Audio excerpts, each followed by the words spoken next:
All right, everybody, welcome back to Warm Up the Bus podcast. This is episode 2. I am Coach Charlie Downs, and I am joined with the legendary Coach Kerry Strong. And today we are going to talk about what I learned in year one. Now, this podcast is just an opportunity for us as coaches. I've been in it for 17 years. You've been 21? 25 years. You're really old. Actually, We're the same age, but... So we wanted to be able to share. We sat around one day and we said, hey, what if we could just sit around in a podcast and talk about the stories that we have from the good, the bad, and oftentimes the hilarious stories that we have from, nights after tough losses, big wins, things that most people would never believe if we told them, locker room stories and things like that. So that's what we're going to do here. So what do we have on tap for today, Coach Strong? So today is what I learned in year one. I know just kind of having talked to you. I'm pretty stinking awesome in year one. No doubt. We have pretty different experiences in our year one, but what we learned, what we thought we knew, what we didn't know, we didn't know, those kinds of things is the primary focus of today's episode. Okay. And then you've got quote of the day today. I got quote of the day today, and mine is actually a golf quote. Yes. From the great Bobby Jones. I'm sure all of our younger viewers have no idea who that is, but Bobby Jones once said that competitive golf was played on a 5.5-inch course. I'm guessing that's between the ears. Yeah. And so, one of the things that I've really focused on in the last probably 5 or 10 years of my career is just the mental side of sports in general. And that one is so true, especially in sports like golf, baseball, softball. Yeah. One shot, one pitch, one thing. You don't have time to sit around and make one mistake, two mistakes. Yeah, I think that you have, and I love, you always had this TPW, tough players win. And I think that's twofold. I think you have to be not only physically tough, dive on the floor for loose balls. Mm-hmm. I'm bruised up, I'm sore. And you got to just get right back up and go back to it. Right. But also the mental toughness part of that is something that people don't talk about Bobby enough. Knight and Chris Beard, one of Bobby Knight's guys, used to always, they say 4 to 1. Mental is to physical as 4 is to 1. Yeah. And toughness to me is kind of that. So mental toughness is way more important than physical toughness. I agree. Yeah, because I teach, my girls this year, they've heard it for the first time. My own kids, my 3 kids have heard it a lot. Don't be a mental midget. And that just means don't be small mentally to where you don't have the mental capacity to get over it and think outside the box or anything else. Because what I see a lot is athletes that are not mentally tough, they let one mistake lead to 3 mistakes or 4 mistakes. Hey, I made a bad pitch there. Well, I'm still mad about that. I made three or 4 more. Now I gave up 2 home runs. Mm-hmm. I walked somebody, and just one mistake leads to more mistakes. And I think you have to be mentally tough in order to avoid that. Well, if you take 2 physical athletes, male, female, whatever, and they're the same, and one is more mentally tough, I mean, which one do you want to take? And that's approach as well.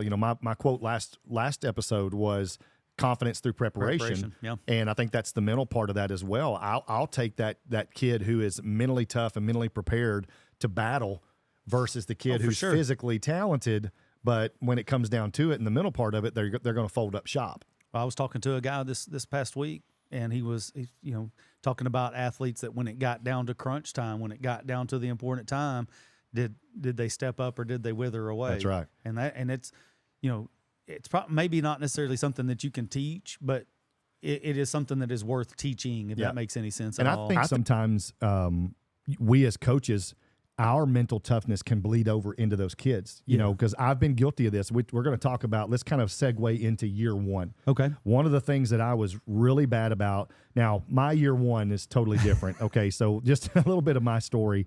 My year one, and I'm using air quotes for a reason, I started off as a full-time sub. My first full year of teaching, I really didn't expect to coach. I knew I wanted to coach, but the job that I got was just for teaching because I was going through an alternate certification. I was getting I Teach Texas because of my beautiful decision. Hey, last semester of school, let me change my major. I'd like to stay in school a little bit longer if possible and cost my parents more money. Hey, no doubt. Yeah. So I had a degree in exercise science, but when I got into teaching, hey, there's this route you can go and get a certification. So I started the year as just a teacher, and I was like, man, this is really not the best thing I've ever done. Halfway through that year, right before baseball season started, the coach there came and said, hey, I heard you played college baseball. Would you like to help us? I need another coach. Absolutely. Absolutely. And we wind up going to the state finals. They won the state championship the year before, and it just so happens, I like to think it was coaching. Right. Because I came on board. Wouldn't have happened without you. Man, here we go. Straight to Austin we go. Put you over the top. It just so happened that we had World Series champion Will Middlebrooks with the Boston Red Sox, was pitching there, playing shortstop. He basically covered everything from the second base bag to the fence.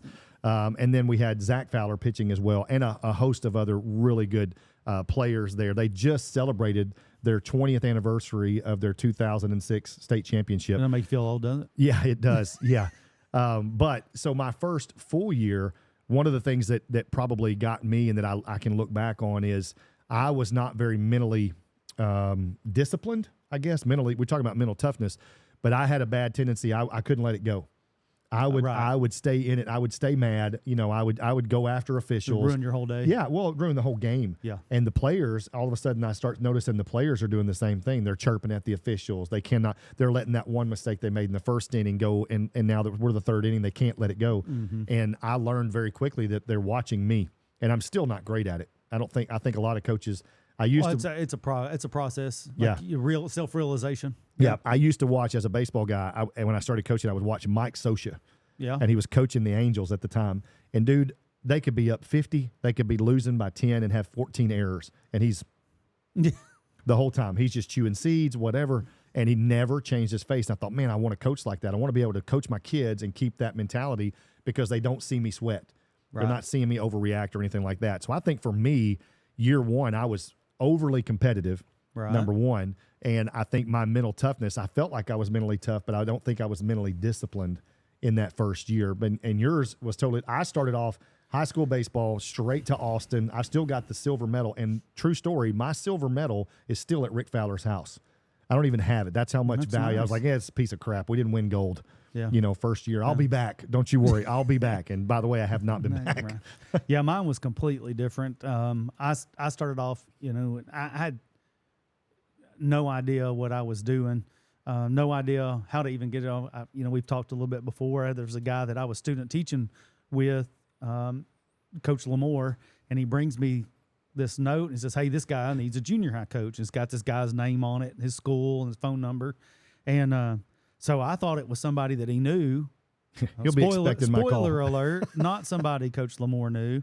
And so he answers the phone, and I'm like, hey, I hear you need a junior high coach. Like, I'm just the guy for you. I am Kerry Strong. I am whatever.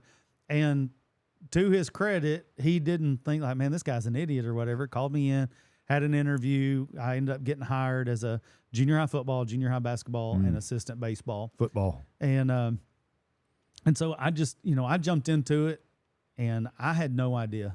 Yeah. Like, no idea what I was doing. I was always the kid that just kind of blindly followed whatever the coaches said. Yeah. It always kind of struck me as weird when my friends or my friends' parents would say something about a coach or whatever, and I was like, I'm just total faith in the coach. He knows what he's doing. And to me, it was kind of an extension of my dad. Like, my dad could have said anything, and I would have believed it. That's how most kids are nowadays, right? I mean, with coaches, if I say it, hey, that Coach Strong, he knows. Sir, yes, sir. Yes, absolutely. How fast would you like for us to do that? So I kind of come into it just expecting that every kid was like that, and that every coach was like that, and that every coach was as good as the ones I had in high school. And loved what they do. And loved what they did, and loved teaching and all that stuff. And man, year one for me really is just finding out all the things that I didn't know. That's right. I'll agree with that. Like how many loads of laundry I've done in 25 years.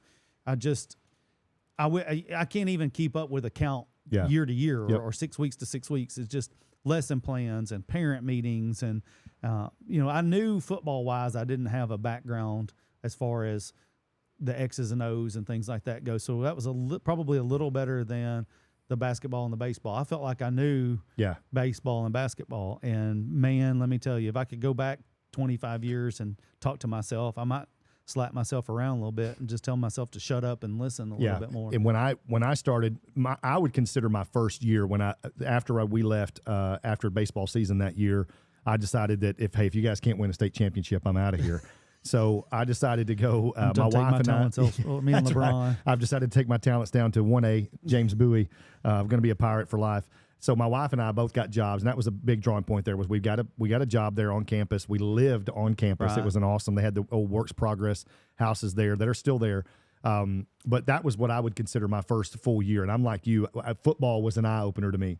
I did football and baseball. Those were my two things. Baseball, I was like, I've got this, no problem. We started that football season, and I knew I know about football. I understand football, but I was not dumb enough to think that, hey, I'm going to be a coordinator or anything like that. Right. I was looking for opportunities to just, hey, how can I help you? Can I do laundry? Do you need something? Can I mow? Me to do? Yeah, I love to mow. I'm a baseball guy. The smell of fresh cut grass is awesome. I was like, hey, I can mow. I can do all these different things. What do you want me to do? I had no idea how much time, especially back then, because, you want me to work on Saturday and Sunday. Well, they hey, we're going to go to coaching school. I'm like, okay, so we go to coaching school, and when we come back, hey, we're going to have these meetings. And I'm like, okay, well, what do we need to meet about? Like, I get we're going to clean this up or whatever. And we would meet and we went through all of the offense and all of the defense and all of the special teams and all of the this and all of the that. And then it's like, okay, on Saturday. And I'm like, whoa, wait, pump the brakes. This is when I get through fishing, right? School hasn't started. 2-a-days haven't started. And we're going to come up on a Saturday for a few hours to finish up whatever we didn't get done. It was at this moment that Kerry Strong pulled his contract back out and started reading. Other duties as assigned. Other duties assigned. So, and then we get into the season, like you said, you get up early Saturday morning after a Friday night game. Yeah. You have to physically drive somewhere to trade film. No huddle back on then. The VHS tapes. Yep. And some of the guys I used to coach with would talk about the old 8mm. They would wait at the film station for the film to get developed, and they would all meet at the film station and switch. And so you get up early Saturday morning, you meet somebody to trade film, you get back to the field house, and then you all sit on the one VHS tape you have in the coach's film room, and you click. Yeah. And you click. Because this coach wants to see it. Hey, coach, run that back. Let me see it. Hey, coach, let me see it. Is that a 2 or 2 high? Is it then a 3 or a 4 or 5? And just over and over. And then like, okay, we'll see y'all tomorrow. And I'm like, you're going to church tomorrow? You're going to church tomorrow? We all go to the same place, or like, how's this going to work? But yeah, just and I'm like I said, I'm a junior high coach, and my main responsibility was just breaking down film. We had a little Palm Pilot, and I would put the dots in the Palm Pilot, and it would print out reports. And I mean, just didn't know. Yeah, and I had no idea with football. And then when I got to baseball, we talked a little earlier. The hardest part for me was I was a college baseball player, played at Southern Arkansas, loved the Mule Riders. But I felt like, what are you going to teach me? I played college baseball. Right. I know the game really well, which is a dumb way to look at it anyway, because you're always learning. If you think you got it figured out, you need to retire probably. You need to check yourself. One of the hardest things for me was transitioning from the mentality of I played college ball. Now, the other thing was my first year of baseball, we had kids that were high IQ. We had 2 of these, 3 almost 3 that got drafted. Mm-hmm. I mean, these guys are really good. So I'm like, these kids at James Bowie are going to be just as good. Right. I was very much incorrect. Right. They had some good players, but for me to be able to take, okay, now, yes, I know baseball, but can you teach? Yep. Can you teach the game to these kids? Can you get what you know? That's for exactly them to right. know some of it. Yeah. And are you going to constantly be up here over their head where you're spitting stuff out and they're looking at you like, oh, okay, out of respect, they're telling you, yes, sir, okay, coach. And then when they get in the truck, they head home, they're like, what the heck was he talking about? This guy's a nut, Well, and going back to that, when my own perception was that I knew all of these things and didn't know what I didn't know, and well, then I would naturally go to, well, these kids must be stupid or something if they don't understand what. And it wasn't the kid. It was me and what I was trying to get to them and not knowing how to do it. And you have to, and it's a bad term, but I always use it. We're not trying to offend anybody, but I always say you have to dumb it down, because I felt like my IQ for the game is up here, because it was. I mean, I was a high IQ player, and I had some that were just playing just to have fun. High school sports, 1A, 2A. I'm out here because my buddy's out here. Yeah, exactly. I mean, we see that a lot. Maybe all I coaches can catch a fly ball. Exactly. And you have to use those kids. There's going to be some of those that are out there, and they don't care. Schools. Yeah, they don't care if you're winning or losing. Really, they're out there to hang out, get a meal, ride a bus, have a good time. And I struggled with that because I was so competitive. I was like, why does this kid not want it as bad as I do? Yeah. And one of the stories I tell is I had, Charles Hudgens, Lisa Hudgens, his wife's one of the sweetest ladies. Charles is nice too, don't get me wrong, but Lisa is just one of the sweetest ladies ever. And their son pitched for us. And I was calling pitches. I was a college pitcher, young, and we were in a game. It was an early season game. He gave up a home run. I called a pitch. Wasn't a great pitch. He gave up a home run. I'm over there throwing my hat, stewing, why'd you throw it there? He walks over to the third base line, takes his glove off, shakes the kid's hand, tells him good hit. I yelled at him, we don't do that. No, sir, get your butt back on the mound. And his mama, Lisa, did not like that. And she came to me afterwards. She's like, we've always taught him sportsmanship, and, it's okay. And I was like, well, that's not okay. And she looked me dead in the eye and she said, well, maybe he doesn't need to play for you. And I said, well, maybe he doesn't. We didn't have a 24-hour rule at that time. Yeah. Hey, maybe you don't need to talk to me right now. But she was right. I mean, she was absolutely right. I feel like maybe we disagreed on how you should go about that, like walking down the line and shaking his hand. But she was absolutely right. But I was so fiery in my young age. I was stuck on certain things, and I had to be right, and this is the way it had to be. And I've learned that you have to be flexible and adjustable and adaptable. Yeah, well, and, like you get done with the game, a tough loss or whatever, and I'm driving the bus home, and I'm just gritting my teeth, and I'm trying not to, drive 1,000 miles an hour. Thank God for governors sometimes, I'm just, why will this only go 65? And the kids are on the back of the bus, having a great old time. By the time they've gotten to the bus, they're pretty much over it. Yeah. Not all of them, but a majority of them. Like, they don't let it consume them, and I let it consume me. Even now to some of the games. They just don't, and it's a fact. You have a few that do, but most of them do not want it or want that win or worry about that win as much as we do. It's not their priority. Yeah, for sure. And a lot of times for us, this game or this season or whatever right now is the priority. And it's my livelihood. Yeah. And I tell people maybe the dumbest job ever is coaching, because you don't get paid enough. I mean, I got a raise to what would you say, $2.15 an hour or something like that. Yep, I'm bumping up there right now. The older you get, the more you make. I guess we tip share though. That's right. Oh, okay. I got a tip for you. Yeah. But the thing is, like, they're not going to want it as much, and I completely lost my train of thought of what we were talking about there. But when I struggled mightily with, they're in the huddle at the end of the game, and I'm like you say, we're stewing mad, we're fighting mad, and the first we're up here, okay, let's break it out. And they're like, well, are we going to eat? Where are we going to eat? Yeah. No, I'm not going to feed you, or you're going to get fired. But the dumbest job, what I was saying earlier, was we have the dumbest job because your livelihood and your paycheck depends on 16 and 17-year-old kids doing exactly what you tell them or exactly what you've coached them to do. And it's like almost like insanity to think, and we have to understand that it's not going to happen most of the time. Well, and like I said, we talked about in episode 1 why we got into coaching and some of that stuff, and I knew everything, and I was going to be the greatest coach to ever live and all that kind of stuff. I'm not even the best coach in my own family, but and now my focus has kind of changed a little bit. Yeah. Like, I want to win, don't get me wrong, but I really want to see these kids be the best version of themselves more so than I really want to.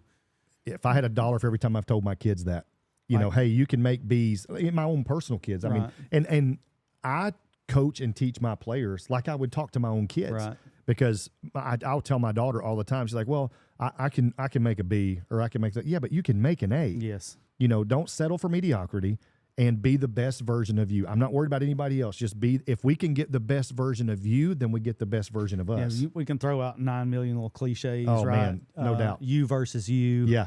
Those kinds of things. Yeah. And that's really, in all honesty, and I said that in the weight room the other day, like, you can come in the weight room and you can go through the motions and you can get it done, or we can get something out of it. That's right. And I think that's kind of where I'm at career-wise, is I just want to do the best job that I can for the kids so that they have the best opportunity, whatever that might mean. Exactly. Sometimes you have teams that if they win 5 games, man, like I had a team one time, they won 3 games, and that's maybe one of the better coaching jobs I've done in my career, to win 3 games. That's exactly right. And I had a team that won 30 one time, and probably not as good a job as what I could have done. We lost 3 games that year by 1 point. Ooh. So, yeah, of the 5 we lost, 3 of them were by a point. Well, that's to me, that's on me. Yeah, and you get where, like, your 3-win season. I've been there too. I mean, one of the best teams and most fun teams I ever coached, we hardly ever won a game, but they came every day ready to work and just do whatever we told them.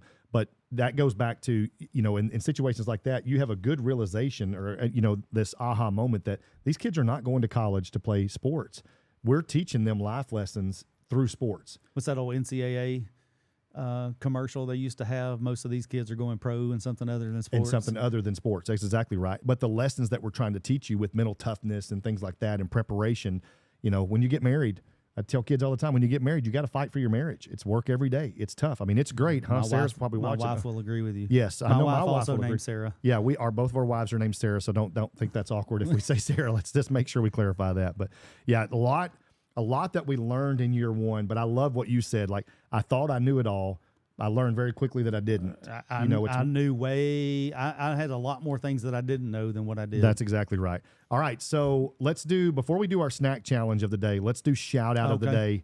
I'm going to let you go first because I'm going to surprise you with mine. I've got one that you mentioned a while back, and I'm going to make that my shout out of the day. So I kind of get two almost. Yeah, you're going to get a 2 for 1 today. Right. Mine is specifically so that we get sponsorship or get something given to us. So we're going to need the viewers' help on that. All right, so you've got one in Marshall. Who is it? Yeah, so Rugenbach is a brewing company, and the guy used to live across the street from me, honestly, Dr. Texas Rug, and he owns a brewing company in downtown Marshall on the brick streets. But now I've been sober 13 and a half years. Yep, congratulations on that. Going on 14. And but we don't go there for the brewery. He brews his own beers. He's got the ales and the darks and all of the different things. But we go there for the burgers. Now they've got a schnitzel and they've got all these different What's your things. go-to though? What's your menu? So I got two because I can't. It depends on the day. The Texas two-step depends on the mood I'm in. And right now, Texas two-step is number one on my list. It's a hamburger. It's got a pineapple sausage. So there's like a link sausage in the burger that has pineapple on top. So like you got a burger, and then you've got the sausage that is a pineapple sausage been made, and they've cut a couple of little slices of that I got you. and set it on the burger, and then they put mac and cheese on top of that. Ooh. And so it's a mess, but right now, can you eat the whole burger? Oh, yeah. Okay. Yeah. Now it may take me a while. I'm going to say we saw in episode 1, not much for the speed, but I'm not a speed eater, but I'm a volume eater. Volume. Okay. That's right. But the other one it's called Save a Horse. Okay. And so it doesn't have the sausage on it, but it's got cheese and it's got hot honey, like a Mike's hot honey on it. It is. I'm out. It's up there too. So, but right now my favorite's the Texas two-step. Okay. All right, so you said it's Rugenbach Brewing Company in downtown Marshall. Downtown area. So good Saturday night, Friday night, date night after the game. Yeah. Okay, so mine, I'm going to surprise you here. We were having a conversation at work the other day, and we were talking about our snack challenge. And it just so happens that the first time we talked about snack challenge, you were eating these, and that is nanny goats. Nanny goats. So nanny goats, you were eating these little orange muffins, little bitty muffins. Yeah. And so I'm going to challenge our viewers if anybody can get us in touch with nanny goats. So tell me about these. You were describing them to me there. They're these little bitty muffins that you get as kind of like almost like a dessert. Right. So nanny goats it's in a gas station. It's in a gas station, but it's not. I don't know. Anyway, it's on the corner of Judson Road and I believe Pegues Place in Longview. Okay. But when you buy an entree, burger, chicken strips, whatever, and they've got several things, they usually give you a little mini muffin on the side. And for the most part, the ones that I've had are the orange, which you don't really think about. When you think about muffins, you don't really think about an orange muffin. Fantastic. Yeah, you had a handful of them and in there. I may have even said, I think I could eat 100 of these.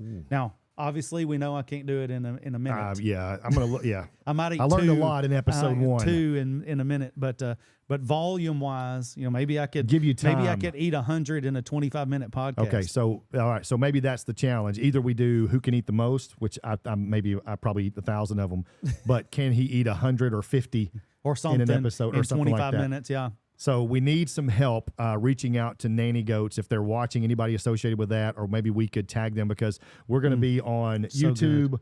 We'll be on Facebook. We will be on Instagram. We will be on TikTok. So we're getting those set up right now. So reach out to those, like, subscribe, share this with your people. Yep. Comment on the things you want us to try. That's right. We're up for anything. I can't do spicy. Is there anything that you can't really I don't like raw oysters. Texture's kind of okay. But other than, I mean, yeah, spicy is my one thing. I love the flavor. But if they comment on it, then I can say yay or nay on that. Yeah, right? That's true. We could just say, no, I am not eating a bucket of oysters. Yeah, I'll do it. I'll eat the bucket of oysters. I can do that.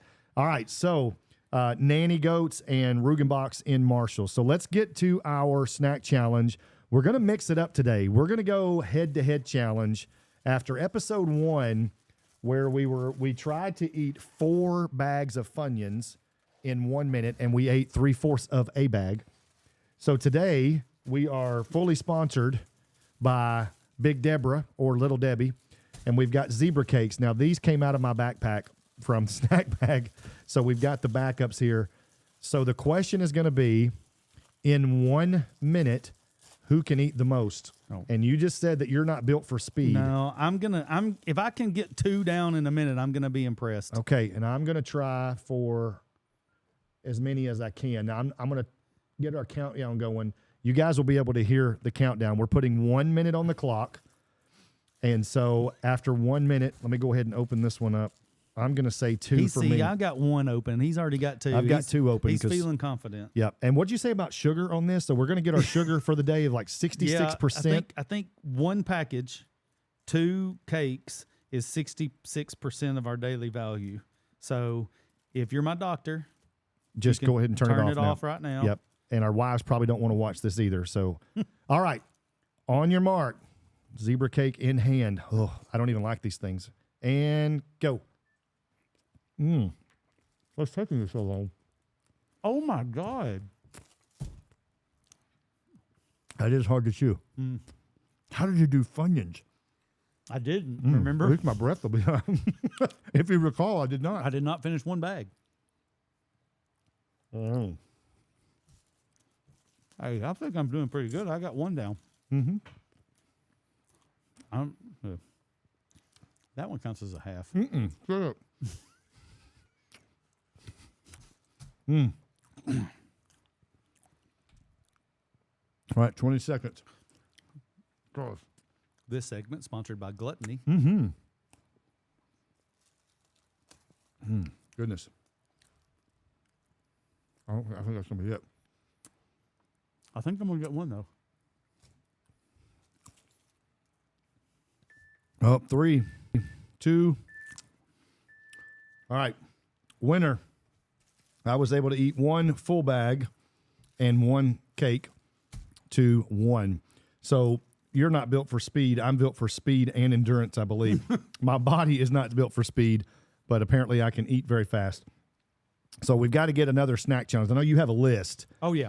That you've got. He's got a list ready to go. I got notes on my iPhone of all the different things. And we use ChatGPT. I think that needs to be a topic of one of our episodes, is how AI is changing the coaching world.